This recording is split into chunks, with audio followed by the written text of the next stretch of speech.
Hello friends, my dear students. Geography of India Bharat के भूगोल की इस कक्षा में भारत के प्रारंभिक परिचय के बाद में हम एक भारत की विशिष्टता के बारे में जानेंगे। India is a land of diversities. Bharat विभिन्नताओं वाला देश है। साथ ही यह भी जानेंगे यूनिटी विद इन डाइवर्सिटी, विविधताओं में एकता क्या है। यह कथन कि India is a land of diversities and contrast बिल्कुल विभिन्न तथ्यों से हम समझ सकते हैं कि यह सत्य ही है, क्योंकि भारत का क्षेत्रफल विश्व के क्षेत्रफल का लगभग 2.4% है और यहाँ पर विश्व की कुल 17.5% जनसंख्या निवास करती है। हम जानते हैं कि चीन को छोड़कर ये विश्व का सबसे घना प्रदेश है और यहाँ की जनसंख्या वर्तमान में 2011 की जनगणना के अनुसार 121.01 करोड़ से अधिक हो चुकी है। क्षेत्रफल की विशालता के साथ साथ यहाँ यह भी कहना उल्लेखनीय है कि भारत के क्षेत्रफल में अधिकांश भूभाग को देशवासी उपयोग में लाते हैं, वहाँ पर निवास करते हैं। रूस, कनाडा जैसे विशाल देश हैं जहाँ पर अधिकांश भाग हिमाच्छादित है। इसी प्रकार ऑस्ट्रेलिया, अफ्रीका में गर्म मरुस्थलीय भूभाग है। ब्राज़ील में और संयुक्त राज्य अमेरिका में घने वन पाए जाते हैं और कहीं पर पहाड़ियाँ, मरुस्थलीय भूभाग। इसी प्रकार चीन का भी 40% पश्चिमी भाग उत्तर से दक्षिण तक लगभग निर्जन प्राय है। इसके विपरीत भारत का लगभग 85% भाग मनुष्यों के द्वारा उपयोग में लिया जाता है। हिमालय प्रदेश को छोड़ करके, जो कि कुल भारत का 12% है, भारतीय भूभाग का उपयोग भारत के निवासियों के द्वारा किया जाता है। यहाँ भौगोलिक विस्तार जितना अधिक उस भारत देश का है, उतनी ही प्रादेशिक विविधताएं भारत में पाई जाती हैं। क्षेत्रफल की दृष्टि से भारत जो कि 7वां स्थान रखता है, यहाँ पर विभिन्न प्रकार की भूगर्भिक संरचना, उच्चावच, भू आकृतिक स्वरूपों, जलवायु, मिट्टी, प्राकृतिक वनस्पति, खनिज संसाधन इत्यादि की विविधताएं पाई जाती हैं। यहाँ पर प्राचीन भूगर्भिक संरचना, जैसा कि हम स्लाइड पे देख रहे हैं कि भारत विभिन्नताओं वाला देश, विभिन्न बिंदुओं के द्वारा हम समझने का प्रयास करेंगे कि प्राचीन भूगर्भिक संरचना से युक्त, धरातलीय लक्षणों से युक्त दक्षिणी प्रायद्वीप से लेकर युवा लक्षणों से युक्त हिमालय पर्वत श्रृंखला भारत में विद्यमान है। इंडिया लैंड ऑफ डाइवर्सिटी, यहाँ पर भिन्न भिन्न प्रकार की भूमि पाई जाती है, भू आकृतिक संरचनाएं पाई जाती है, जहाँ पर जैसा कि मैंने अभी आपको बताया कि प्राचीनतम से लेकर के नवीनतम चट्टानी संरचनाएं यहाँ पर पाई जाती हैं। उच्च पहाड़ी भूभाग, पर्वतीय क्षेत्र भी हैं। वहीं पर कच्छ के मैदान जैसे समुद्र तल से निचले भाग भी यहाँ पर पाए जाते हैं। इसी प्रकार यदि हम देखते हैं कि यहाँ पर भारत में विश्व की उच्चतम पर्वत चोटियाँ, जटिल संरचना से युक्त हिमालय पर्वत श्रृंखला से लेकर उत्तर के विशाल मैदान, जहाँ पर किसी भी प्रकार की स्थलाकृतिक स्वरूप बहुत कम मात्रा में पाए जाते हैं, वो भी पाए जाते हैं। इसी प्रकार पश्चिमी बंगाल के डेल्टाई भाग, जहाँ पर असंख्य नदियाँ मिलकर के वो डेल्टाई भाग को बनाती हैं। ऐसी ही भारत में थार का मरुस्थल, जो कि राजस्थान के पश्चिमी भूभाग में है, वहाँ पर अंतः प्रवाह या धरातली प्रवाह की अनुपस्थिति भी पाई जाती है। जहाँ तक विभिन्नता की बात करें और भी कुछ हम तथ्यों को देखें तो पूर्व में विश्व के मौसिनराम यानी आर्द्रतम क्षेत्र से लेकर के पश्चिम में विश्व का मरुस्थलीय भूभाग आर्द्रतम शुष्कतम प्रदेश भी उपस्थित है। इसी प्रकार विभिन्न प्रकार की वनस्पति का यदि हम उदाहरण लें तो उत्तर पूर्व एवं दक्षिण में उष्णकटिबंधीय सदाबहार वन शोला वन का विस्तार है। वहीं पर पश्चिमी राजस्थान में मरुस्थल के वनस्पति विहीन क्षेत्र भी पाए जाते हैं।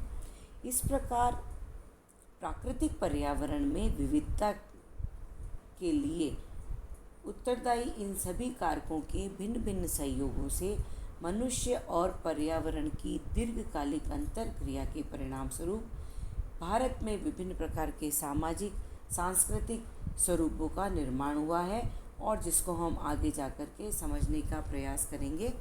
यहाँ पर यह जानना आवश्यक है कि भूवैज्ञानिक दृष्टि से भी भारतीय इस विशाल भूभाग में विभिन्नताएं पाई जाती है। जैसा कि मैंने अभी कहा कि दक्षिण का प्रायद्वीप विश्व का प्राचीनतम कठोर चट्टानों के द्वारा निर्मित भूभाग है, जहाँ पर विश्व के सर्वाधिक खनिज पाए जाते हैं, जबकि हिमालय पर्वत नवीनतम और सर्वोच्च उच्च पर्वतीय भूभाग है। यहाँ पर चट्टानों में जीवांश पाए जाते हैं। उसके साथ ही जो पर्वत कभी महासागरीय गर्त में भी पाया था। सतलज और गंगा का मैदान हिमालय की नदियों के द्वारा लाई गई उपजाऊ मिट्टी से बना है, जिसमें खनिजों का नितांत अभाव है। इसी प्रकार संपूर्ण भारत विषुवत रेखा के उत्तर में स्थित है, तो यहाँ की जलवायुक विशिष्टताएं भी भिन्न भिन्न हैं। वेरिएशंस इन क्लाइमेटिक कंडीशंस, जलवायुक विशेषताएं। संपूर्ण देश उष्ण मानसूनी जलवायु वाला देश है। ऋतुओं का क्रम एक सा पाया जाता है। उत्तर में हिमालय और दक्षिण में हिंद महासागर भारत की जलवायु को नियंत्रित और प्रभावित करते हैं। परंतु उत्तर से दक्षिण तक भारत में विभिन्न जलवायु संबंधी विशिष्टताएं पाई जाती हैं। जैसा कि मैंने कहा, विश्व का आर्द्रतम एवं शुष्कतम भूभाग यहाँ पर पाया जाता है। मौसिनराम, चेरापूंजी जैसे क्षेत्रों में 1392 सेंटीमीटर वर्षा होती है। वहीं पर पश्चिमी राजस्थान जैसे शुष्क मरुस्थलीय प्रदेशों में 12 सेंटीमीटर से भी कम वर्षा होती है। पश्चिमी बंगाल में तर भूमि है। वहीं पर पंजाब के अर्धशुष्क बालुकायुक्त मैदान भी पाए जाते हैं। पश्चिमी घाट में बहुत अधिक वर्षा होती है। तटीय भाग दक्कन के पठार में वृष्टि छाया प्रदेश भी वहीं पर पाया जाता है, जो कि पश्चिमी घाट के पूर्वी तटीय क्षेत्रों में होता है। पश्चिमी राजस्थान में ग्रीष्मकाल में लगभग तापमान 51 से 55 सेंटीग्रेड तक उच्च तापक्रम हो जाते हैं। वहीं शीतकाल में लद्दाख और लेह में -45 डिग्री सेंटीग्रेड तक तापक्रम पाए जाते हैं। इस प्रकार से इन जलवायु संबंधी विशेषताओं के कारण भारत को कहा जाता है विभिन्न जलवायुओं वाला देश है, और इसका प्रत्यक्ष रूप से प्रभाव मनुष्य की आर्थिक और मानवीय गतिविधियों पर पड़ता है। हम समझ सकते हैं कि जलवायु किस प्रकार से मानवीय गतिविधियों को पूर्णतः प्रभावित करता है।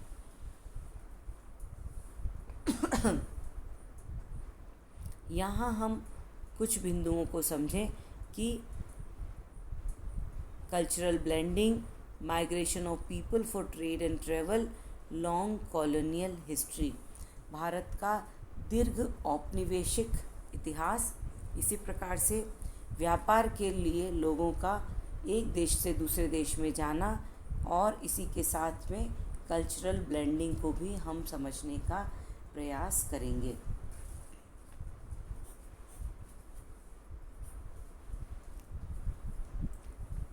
भारत एक ऐसा देश है जहाँ पर विभिन्न धर्मों एवं जातियों के लोग पाए जाते हैं।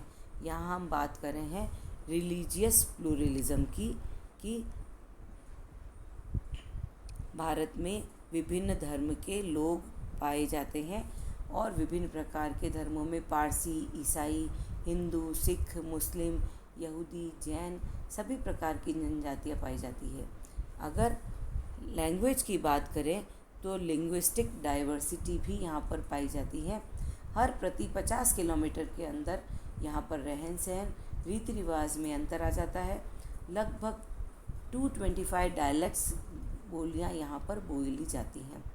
विभिन्न प्रकार के मंदिर, मस्जिद, छतरियाँ, गिरजाघर, धर्म यहाँ पर पाए जाते हैं।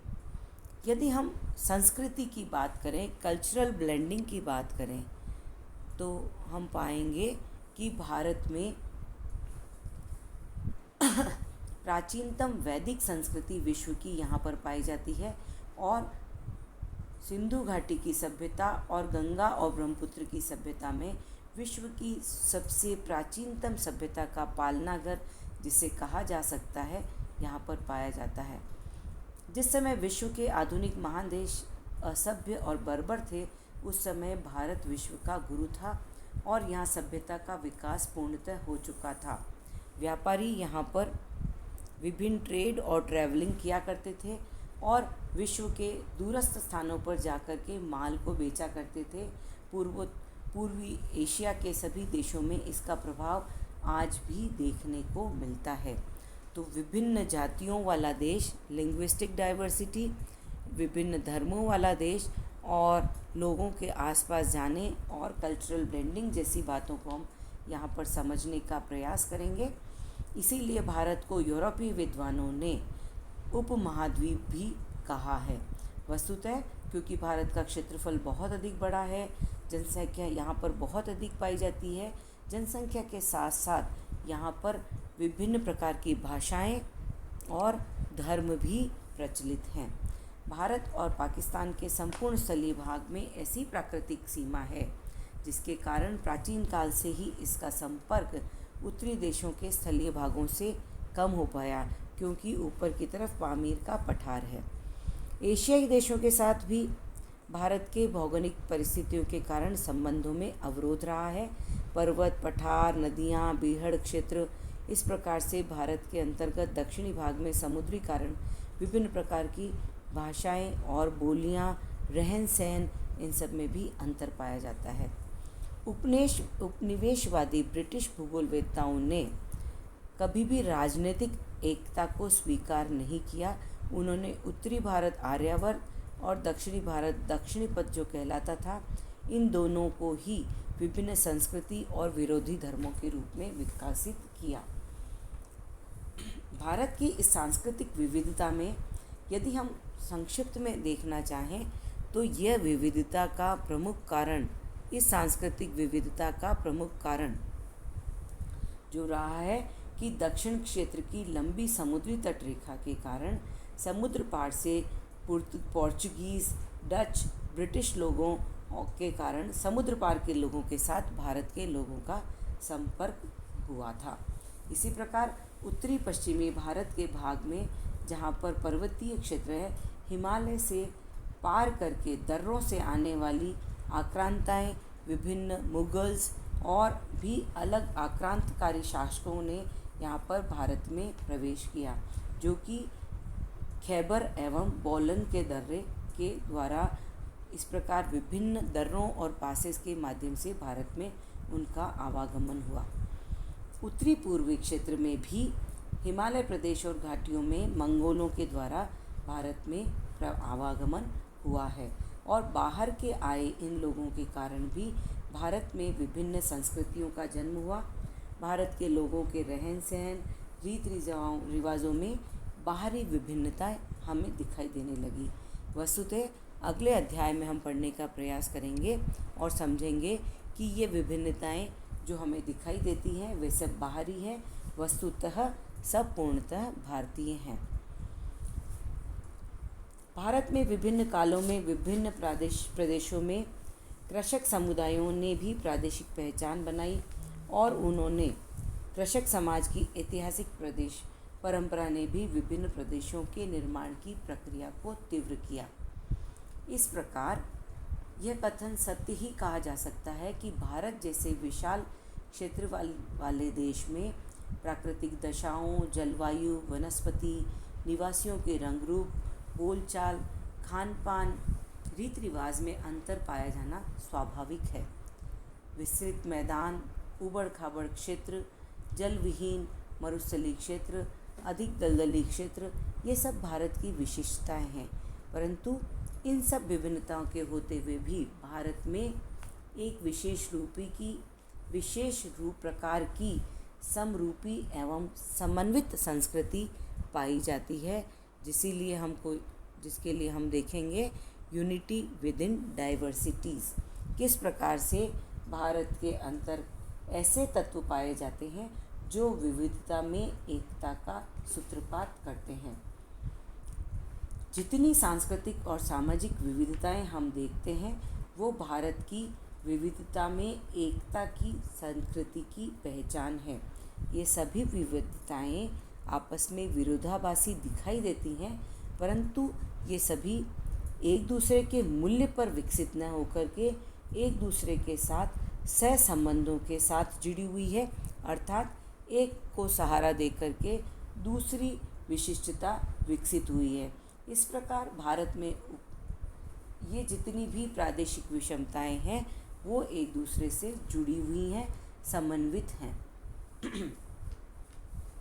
यहाँ यदि हम मूलभूत एकता को समझने का प्रयास करें तो सर्वप्रथम प्राकृतिक पर्यावरण और सामाजिक आर्थिक पर्यावरण की विविधताओं को भारत की एक पूर्ण राजनीतिक इकाई ने पॉलिटिकल यूनिटी, क्योंकि भारत एक विशाल गणतंत्र है और यहाँ पर एक ही सरकार, केंद्रीय सरकार के अधीन संपूर्ण देश का विकास हो रहा है, इसीलिए पॉलिटिकल यूनिटी सर्वाधिक महत्वपूर्ण है, क्योंकि पूरे देश के संसाधनों का नियंत्रण और नियामक जो इकाई है वो एक है। यदि हम बात करें कि भारत में विद्यमान विभिन्न physiographical regions and geological unity, इन सभी भू आकृतिक स्वरूपों और भू वैज्ञानिक स्वरूपों का यदि हम देखें, जियोलॉजिकल स्ट्रक्चर को हम देखें भूवैज्ञानिक दृष्टि से, तो भी हमें समानता दिखाई देती है, क्योंकि ये आकृतिक स्वरूप एक दूसरे के साथ में, जैसा कि मैंने कहा, ये एक दूसरे के अस्तित्व को बनाते हुए निर्मित हुए हैं।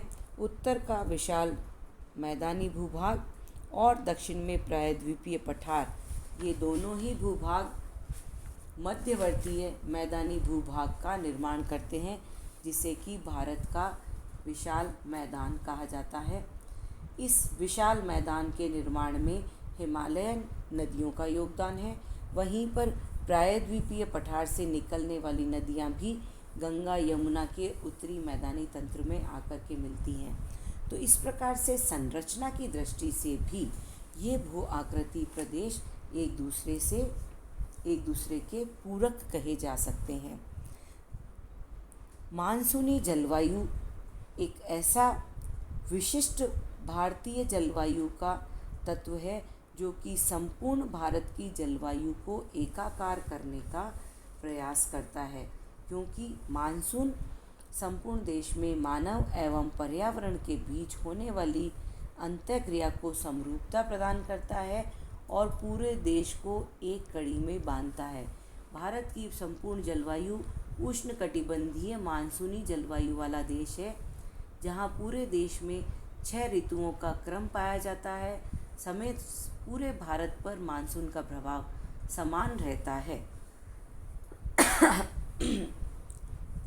और जिसके कारण पूरे देश में समान प्रकार से कृषि की फसलें, रबी और खरीफ की फसलें शीतकाल और ग्रीष्मकाल में उगाई जाती हैं। तो भारत की संपूर्ण कृषि, कृषक हिंदू हो या मुस्लिम हो, उत्तर में रहता हो चाहे भारत के दक्षिणी भाग में रहता हो, इस भारत की जलवायु का, सूखे का, अकाल का, बाढ़ का फल सभी को बराबर भुगतना पड़ता है। नदियों की भी भारत में महत्वपूर्ण एकाधिकारी भूमिका रही है।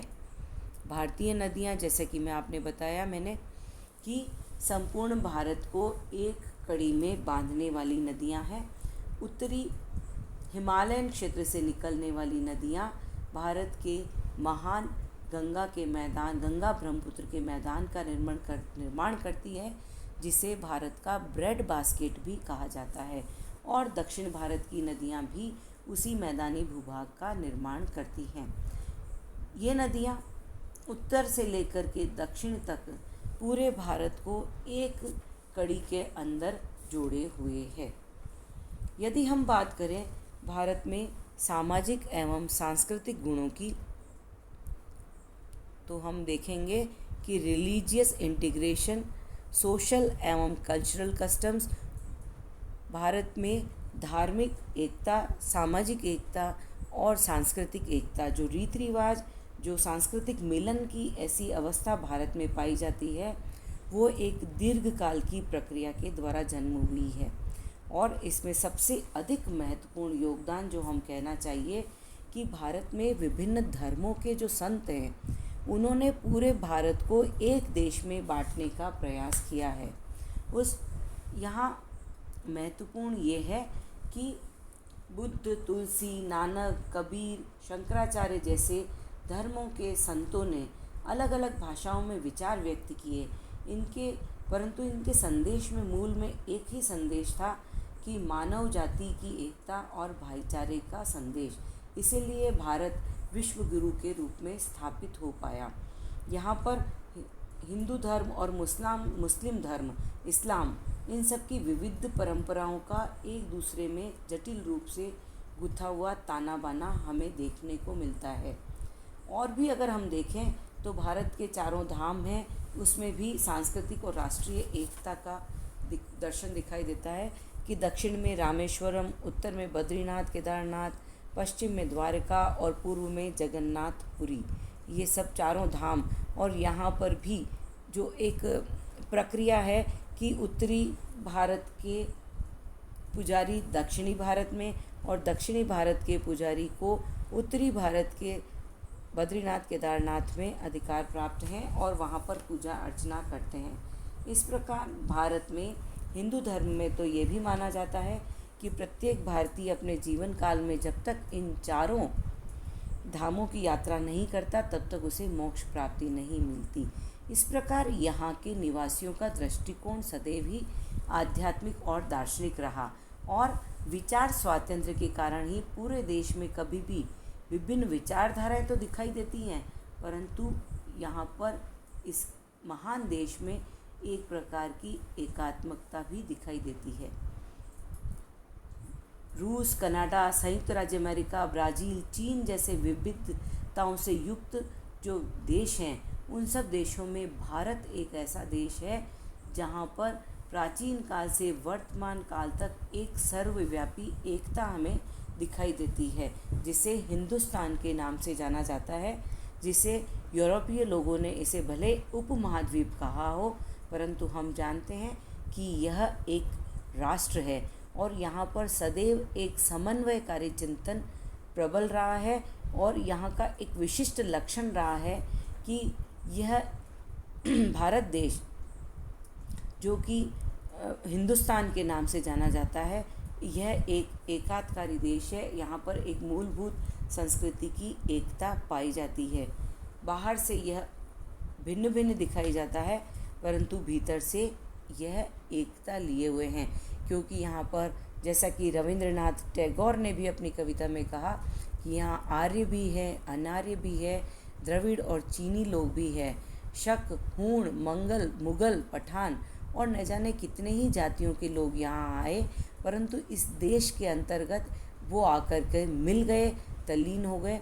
और भारतीय संस्कृति जो कि एक विशाल महासागर के समान है, जिसमें अनेक देशों की विभिन्न जातियाँ और धर्म रूपी नदियाँ आकर विलीन हुई, परंतु भारत को वो समाप्त नहीं कर पाई, क्योंकि भारत की और संस्कृति और सभ्यता में एक प्रकार की जो अपने आप में भिगो लेने वाली जो प्रवृत्ति है, उसका महत्वपूर्ण योगदान है। इस सामाजिक संस्कृति में संरचना में हिंदू धर्म का भी बहुत अधिक महत्वपूर्ण योगदान है। भारत में मुस्लिम कश्मीर घाटी में, सिख पंजाब में, हरियाणा में, ईसाई केरल में, इस प्रकार से अलग अलग धार्मिक धाराएं भी प्रवाहित होती है, परंतु इन धार्मिक अनुयायियों के बीच एकता भी हमें दिखाई देती है। इसे हम और भी समझें तो डॉक्टर सिद्धालंकर के शब्दों में उन्होंने कहा कि भारत में अनेक संस्कृतियों का मिश्रण है और यह कहना कठिन है कि संस्कृति का कौन सा रूप इसका अपना है और कौन सा पराया है, क्योंकि मानव शास्त्र की दृष्टि से भारत में विभिन्न नृवंश एवं प्रजातियां आपस में आदान प्रदान द्वारा आत्मविलय करती रही है, जिससे उनका स्वतंत्र अस्तित्व समाप्त होकर एक नया ही व्यक्तित्व प्रकट हुआ है।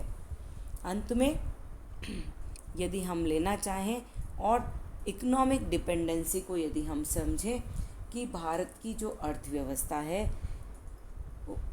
उसमें संपूर्ण योगदान के रूप में उत्तरी मैदानी भाग का, प्रायद्वीपीय पठार के खनिजों का और महान हिमालय पर्वत की नदियों का और जलीय क्षेत्र का बहुत अधिक योगदान है। संपूर्ण भारत की आर्थिक अर्थव्यवस्था को तटीय भूभाग ने, इसी प्रकार से प्रायद्वीपीय पठार के खनिजों ने, इसी प्रकार धान के इस कटोरे मैदानी भूभाग ने और हिमालय पर्वत की नदियों ने मिलकर के इसको बनाया है और भारत की अर्थव्यवस्था को एक विशिष्ट स्वरूप प्रदान किया है। और इसी कारण से भारत का घरेलू बाजार बहुत अधिक दृढ़ है और इसके राष्ट्रत्व को भी बहुत अधिक ठोस रूप प्रदान हुआ है।